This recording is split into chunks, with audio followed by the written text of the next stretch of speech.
The silk of her dress whispered against her thighs, a sound of liquid luxury in the hushed reverence of the restaurant. Rhea had chosen it for herself. The deep emerald green, the way it draped over the generous curve of her hips and the proud swell of her belly. It was a dress that announced its presence without shouting, much like the woman who wore it. She had learned the art of quiet command from her husband, Kaido, a lesson she was beginning to realize she had perfected all too well. The maitre d' bowed, his deference absolute as he led her toward the secluded table she had requested. In this part of Tokyo, in this world Kaido had built, her name was a key. It unlocked doors, silenced whispers, and commanded respect. She was the wife of the Oyabun, a queen in a kingdom of shadows and steel, a position she had never asked for, but had come to wear as comfortably as this dress. He was supposed to be in Osaka.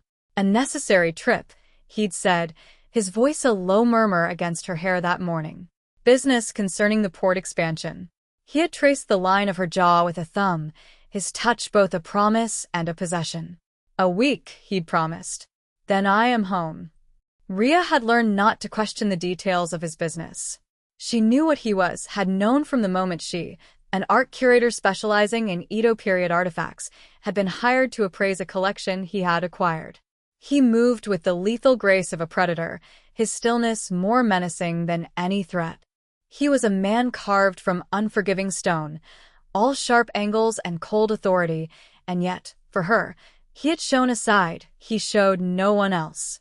A quiet tenderness, a possessive reverence that made her feel like the only solid thing in his world of shifting alliances and brutal certainties.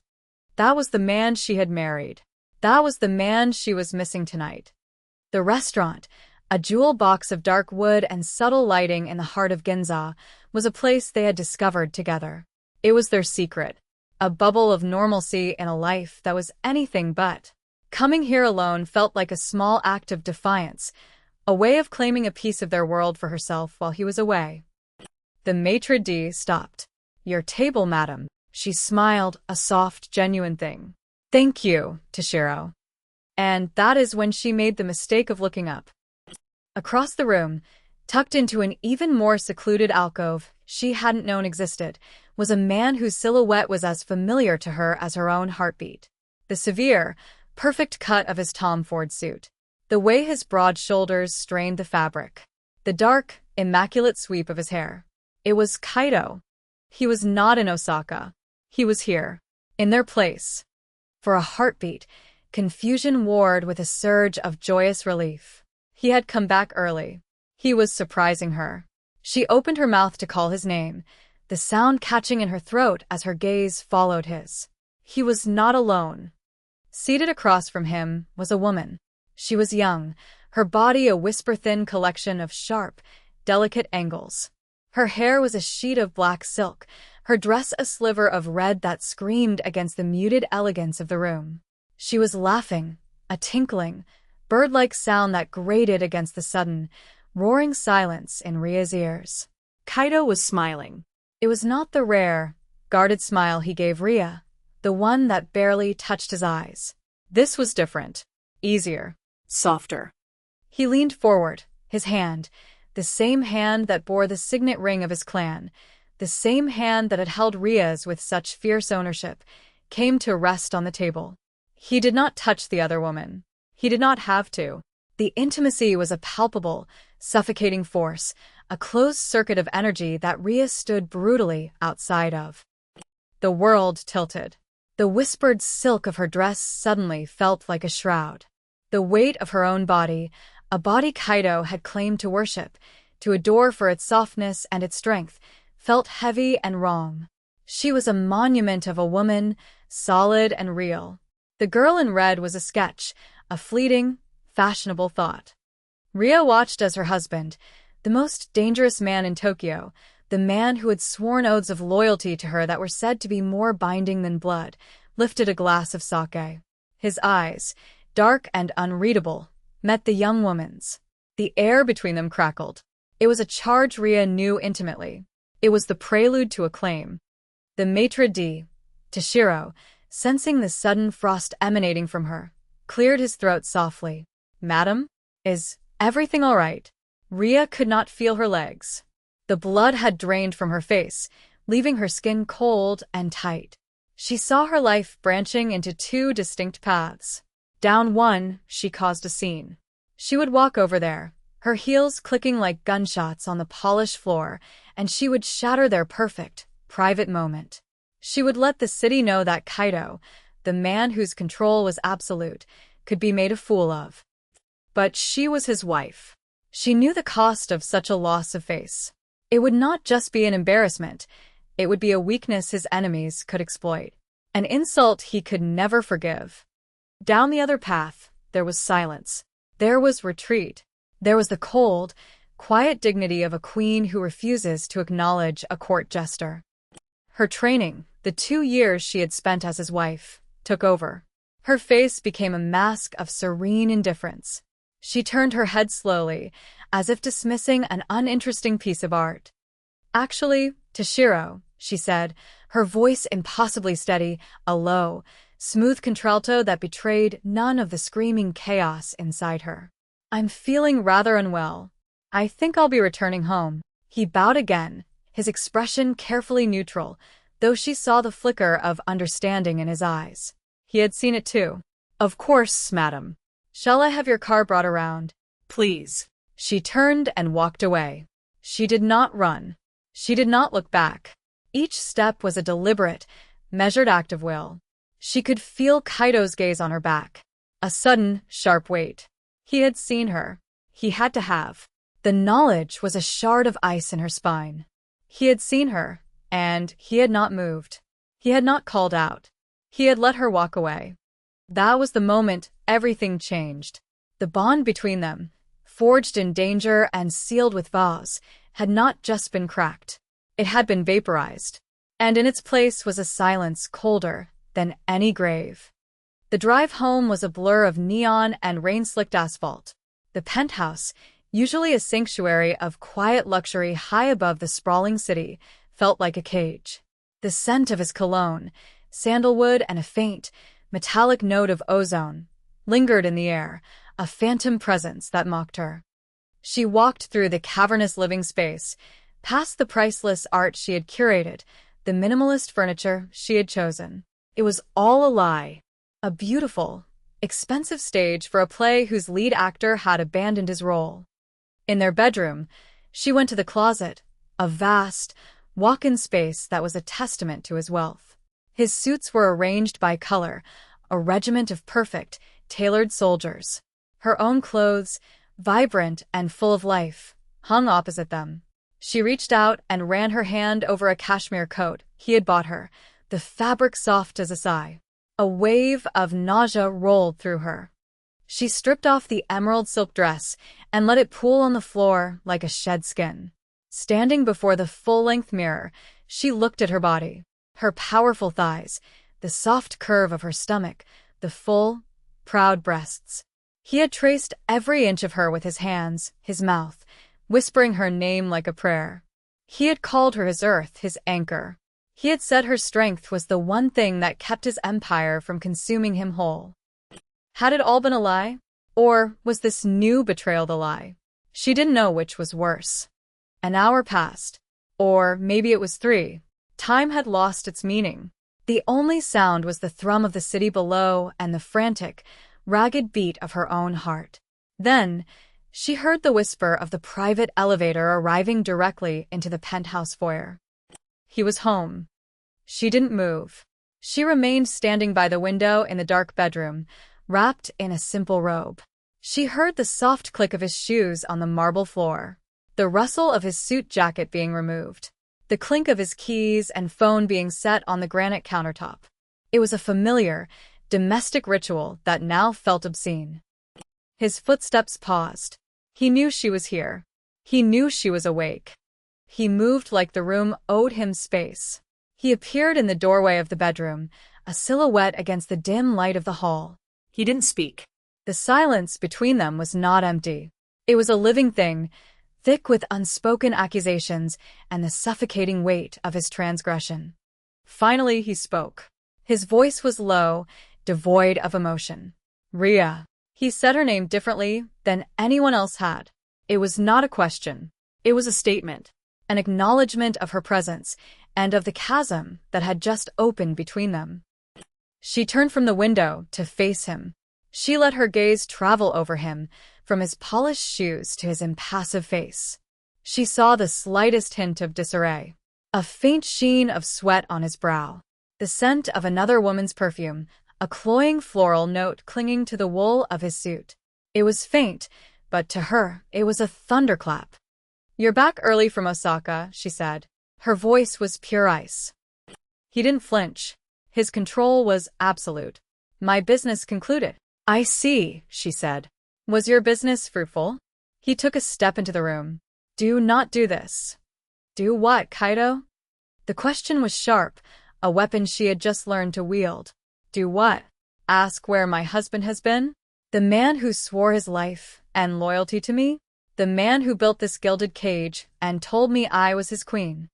"This has nothing to do with you," he said, his voice dropping to a dangerous whisper. Rhea laughed. The sound was brittle, ugly. It was a sound he had never heard from her before. "Nothing to do with me? You were in our restaurant. With another woman. A girl, really. Does she know she's dining with a married man? Or does that not matter in your world? Is she just another acquisition?" He was in front of her now, his presence sucking all the air from the room. He was so close she could feel the heat radiating from his body. His eyes, usually so cold and distant, were burning with something she couldn't name. It wasn't guilt. It was something darker, more possessive. "Her name is Aya, and she is of no consequence." "No consequence." Rhea's voice rose, cracking with the force of her pain. "I am your wife. I am the one who holds the keys to this house, who bears your name, who sleeps in your bed. You humiliated me. You stood by and watched me walk out of that restaurant, broken, and you did nothing."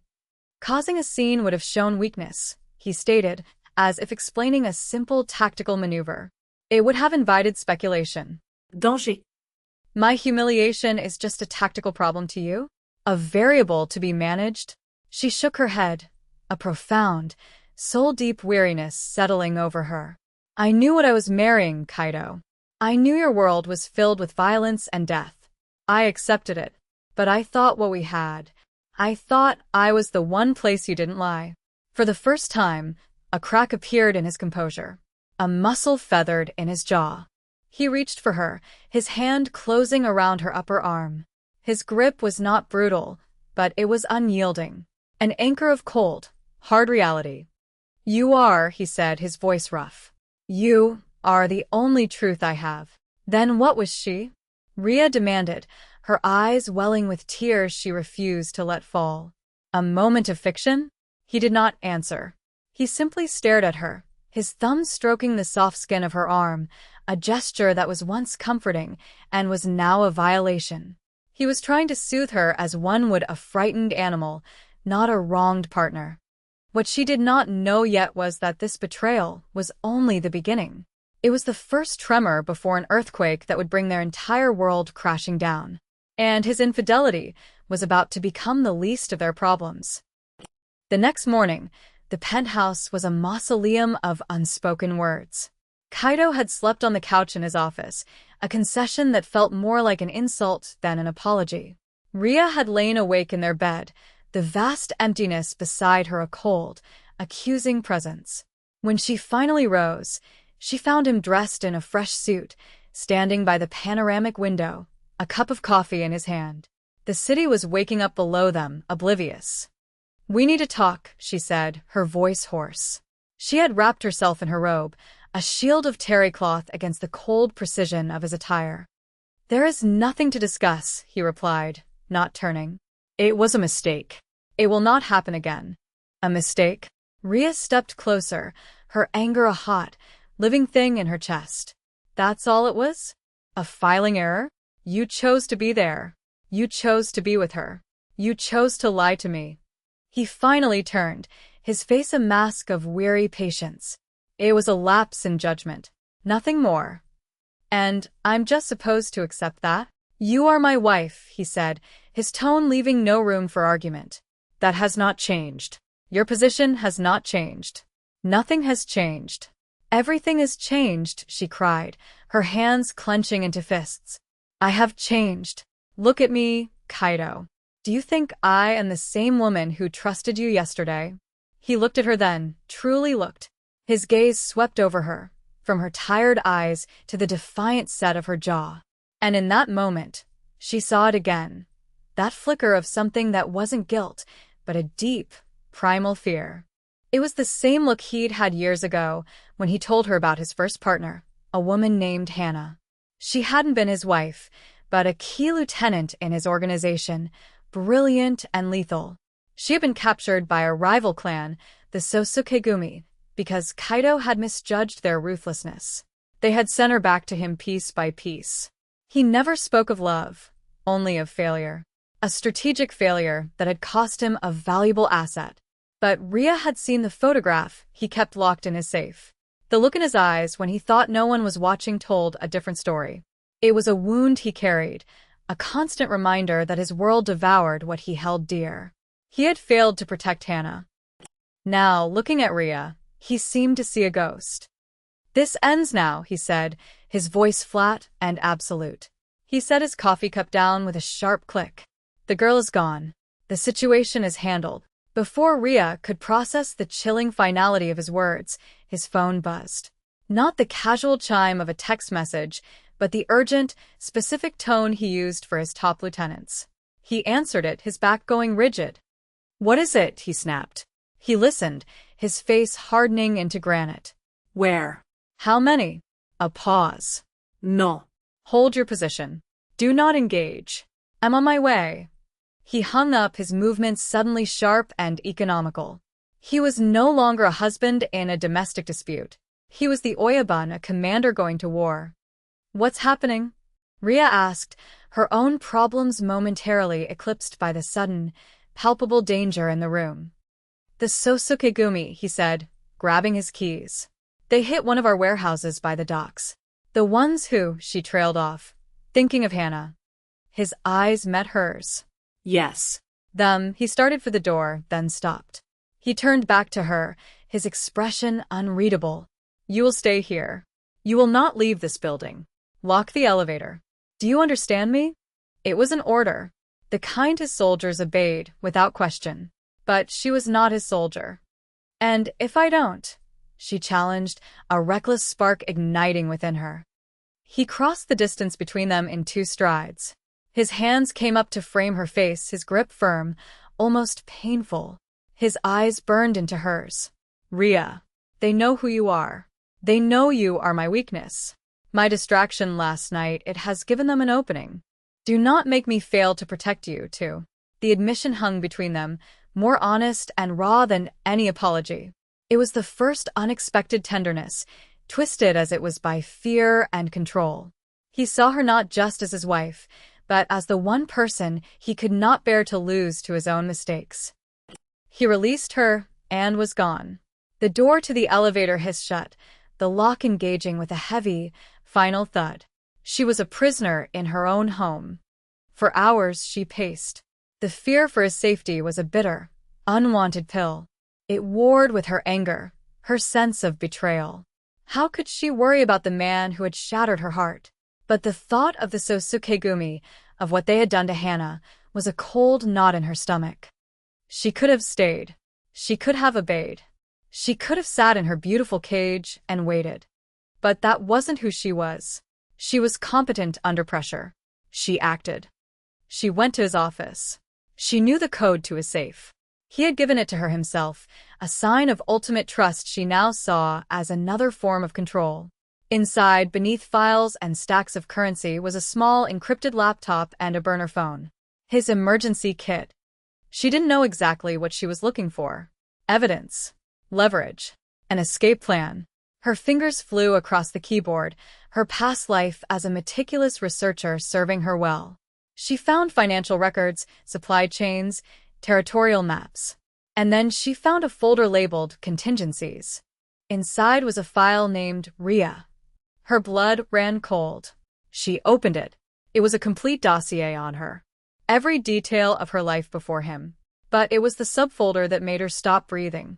It was labeled Extraction. It contained a detailed plan to get her out of the country. A new identity, a bank account in Switzerland with a substantial balance, a quiet life waiting for her in Florence, Italy. It was all there. A golden parachute. A way out. He had planned for this. He had planned for the day she might leave him, or the day he might need her to disappear. She could take it. She could execute the plan right now. While he was distracted, fighting his war, she could vanish. It was a deliberate choice, a path to freedom laid out before her. She could leave and never look back. Her finger hovered over the command to transfer the funds. And then the burner phone rang. She answered, her heart hammering against her ribs. It was an unknown number. "Is this the Oyabun's wife?" A voice rasped, distorted and cruel. "Who is this?" Ria demanded. "A friend of Hannah's," the voice sneered. "We know your husband is busy. We thought we'd pay you a visit instead. The front door of your fancy building is so predictable." A loud crash echoed from the living room. The sound of shattering glass. The reinforced panes of the panoramic windows, designed to withstand a hurricane, had been breached. They hadn't come through the door. They had come from the outside. She was no longer a prisoner. She was the target. She dropped the phone and ran. The extraction plan, her ticket to freedom, was forgotten. Survival was the only thing that mattered. She bolted from the office, not toward the elevator, but toward the back of the penthouse, toward the service stairs. She snatched a heavy bronze sculpture from a pedestal as she ran, a brutalist piece she'd always found ugly, now a potential lifeline. Two men in black tactical gear were climbing through the shattered window. They moved with a chilling efficiency. They were Sosukigumi. "There she is," one of them said, pointing. Ria didn't hesitate. She hurled the heavy sculpture with all her might. It caught the first man in the chest, sending him staggering backward with a grunt of pain. It bought her seconds. She slammed the door to the stairwell behind her and plunged into the concrete darkness, her bare feet slapping against the cold steps. Her phone, her real phone, was in her robe pocket. She pulled it out, her fingers fumbling as she hit the only number on her speed dial. Kaito's direct line. He answered on the first ring. "Ria? "What is it?" "I told you not to." "They're here," she gasped, her voice choked with adrenaline and fear. In the penthouse. The Sosukigumi. They came through the window. The silence on the other end was absolute, a terrifying void. Then, his voice came back, no longer a commander, but something far more dangerous. It was the sound of a predator whose territory had been invaded, whose most prized possession had been threatened. "Where are you now?" "Service stairs." "Going down." "Keep going. Don't stop." "I'm coming." The line went dead. She ran, fueled by pure terror. She could hear them behind her, their heavy boots echoing in the stairwell. They were faster. They were closing in. This was it. This was how it ended. The same fate as Hannah, a pawn in a game she never asked to play. Then she remembered the fire suppression system. Kaito had shown it to her, another one of his paranoid security briefings. A manual override on every 10th floor. She was on floor 52. She needed to get to 50. She pushed herself harder, her lungs burning, her legs screaming. She burst through the door on the 50th floor, found the red panel on the wall, and slammed her hand down on the emergency release button. Alarms blared.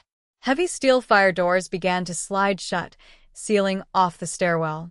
She heard a curse from above as the door between the 51st and 50th floor slammed down with a deafening clang. She had trapped them. For now. Panting, she leaned against the wall, the phone clutched in her hand. She had just saved her own life. She had used his world, his systems, against his enemies. It was a morally gray act, trapping men in a stairwell, but it was survival. And in that moment, she understood a dark part of her husband she never had before. The main elevator doors at the end of the hall dinged open. Kaito stepped out, flanked by two of his most trusted men. He wasn't wearing a suit jacket anymore. His white shirt was stained with dirt, and there was a dark bruise high on his cheekbone. but his eyes were only for her. He saw her, safe, breathless, but unharmed. The relief that washed over his face was so profound, so unguarded. It struck her with the force of a physical blow. He crossed the hall, ignoring his men, and pulled her into his arms. He buried his face in her hair, his body trembling with the aftermath of a terror she had never seen in him. "I thought I'd lost you," he rasped, his voice raw. It was not a declaration of love. It was something more dangerous, a confession of absolute, terrifying dependence. "I thought I was too late." Again, she didn't push him away. She didn't melt into him. She simply stood there, stiff and cold in his embrace, the bronze sculpture still feeling heavy in her memory. He had almost lost her, yes. But the truth was he already had. He just didn't know it yet. His betrayal hadn't just broken her heart. It had armed her. The aftermath was a blur of controlled chaos. Kaido's men swept the building, a silent, lethal force neutralizing the Sosukegumi threat. The two men in the stairwell were dealt with. The word Kaido used was contained. Ria didn't ask what it meant. She didn't want to know. Back in the violated sanctuary of the penthouse, a crew was already replacing the shattered window. Kaido stood amidst the quiet efficiency of his empire, a king restoring order. But he never let Ria out of his sight. His gaze was a physical weight, a constant, possessive tether. He tried to bridge the chasm between them with actions, not words. He had her favorite meal catered from a restaurant across town. He dismissed his men, leaving the two of them alone in the vast, sterile space. "It was not about you," he said finally, breaking the long silence.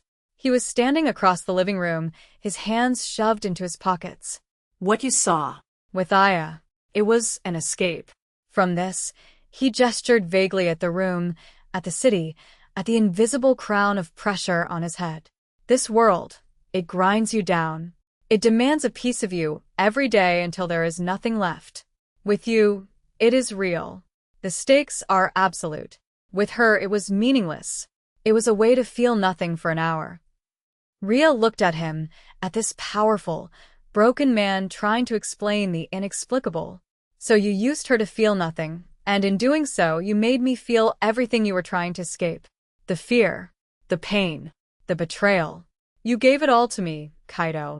"It was a profound mistake," he admitted, his voice low.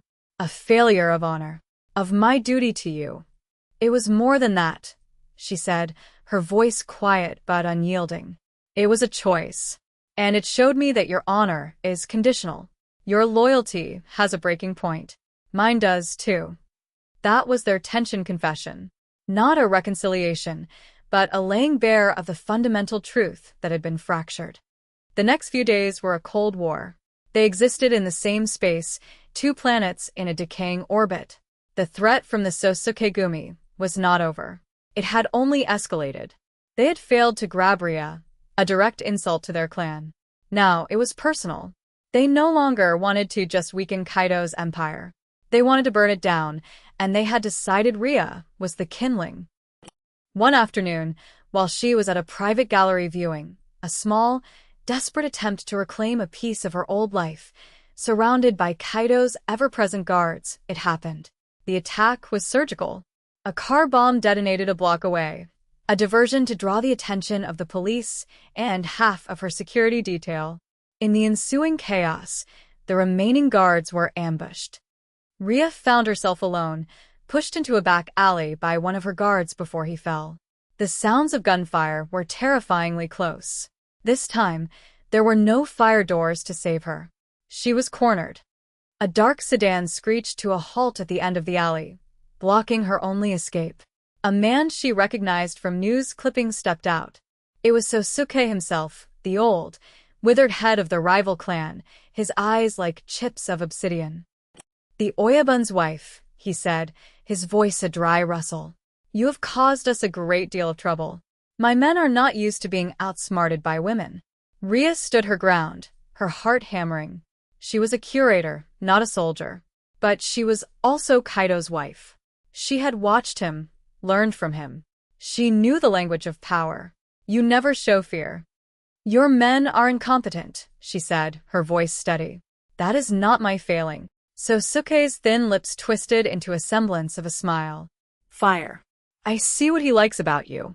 A pity we must extinguish it, he nodded to the men beside him. They raised their weapons. This was the end. She closed her eyes. The roar of an engine drowned out all other sounds. Kaido's custom-armored Lexus appeared at the other end of the alley, moving at an impossible speed. It didn't slow down. It slammed directly into the side of the Sosuke sedan, crushing it against a brick wall with a deafening shriek of metal. Kaido was out of the car before it even stopped moving. He moved through the violence like it was a language he was born speaking. There was no wasted motion, only lethal precision. It was a brutal, terrifying dance, and it was over in seconds. He came to her, his face grim, his knuckles bloody. He checked her for injuries, his hands moving over her arms, her shoulders, with a frantic urgency. Are you hurt? He demanded. No, she whispered, her body trembling. He pulled her against him, his arms a cage of steel. This ends tonight, he vowed against her hair. And it did. That night, Kaido's organization moved against the Sosuke-gumi with a fury that shook the Tokyo underworld to its foundations. It was not a war, it was an eradication. By dawn, the Sosuke clan was history. Kaido had paid the price in blood and resources, but he had eliminated the threat. He had secured his queen. He returned to the penthouse as the sun was rising, looking weary down to his soul. He found Ria in the living room, a single suitcase packed at her feet. She looked up at him, her expression calm, her decision absolute. You proved you would burn down the world to keep me safe, she said softly.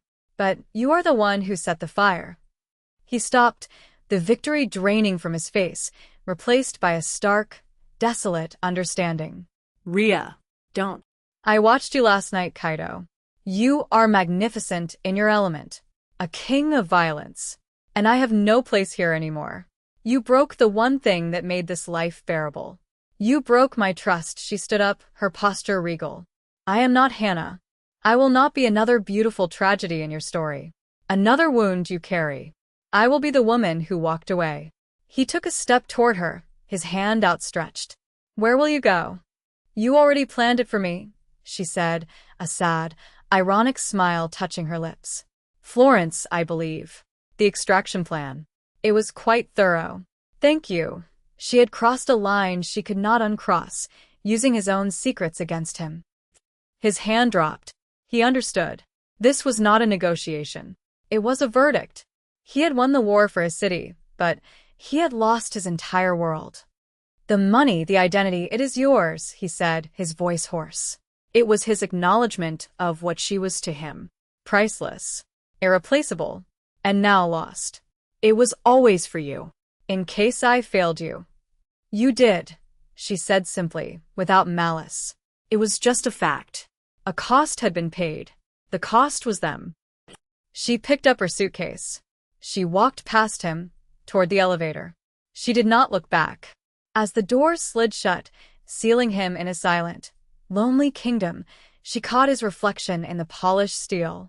He was just a man, standing alone in a room full of priceless things, having lost the only one that ever mattered. The final image was not of his power, but of his profound, absolute solitude.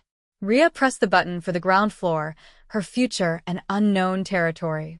And for the first time in a long time, she felt free.